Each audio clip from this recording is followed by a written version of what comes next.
ভালো বীজে ভালো ফসল। দর্শক, আমার হাতে দেখতে পাচ্ছেন এটি হচ্ছে লতিরাজ কচু বাড়ি একের চারা। তো দর্শক, অত্যন্ত অল্প খরচে অধিক লাভজনক একটি ফসল হচ্ছে কচু লতি চাষ।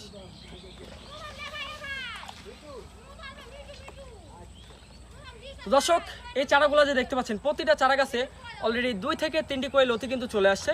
এটি রোপণের মাত্র 1 মাস পর থেকে লতি পাওয়া শুরু করবেন। গোড়া কাটা বিহীন চারা এবং নতুন শিকড় গজিয়েছে। প্রতিটা চারা গাছে দেখেন কি পরিমাণে শিকড় গজিয়েছে, প্রতিটা চারা গাছে কি পরিমাণে শিকড় গজিয়েছে। এবং দেখতে পাচ্ছেন গাছের কিন্তু গোড়া কাটা পড়বে না, ঠিক আছে, কোনো গাছের গোড়া কাটা পড়বে না। তো এবং শিকড়গুলো কিন্তু এভাবে থেকে যাবে। দর্শক, যারা লতিরাজ কচু চাষ করতে যাচ্ছেন, দেরি না করে এখনই যোগাযোগ করুন আমাদের স্ক্রিনে দেওয়া নম্বরে। আমাদের বাসাটা হচ্ছে নাটোর জেলার বড়াইগ্রাম থানায় অবস্থিত। আমরা কিন্তু দেশের সকল জেলায় এই চারাগুলো কিন্তু পৌঁছে দিয়ে থাকি। আমাদের চারা কোয়ালিটি কিন্তু একই রকম হবে, ঠিক আছে। চারা যে কোয়ালিটি হবে সেটা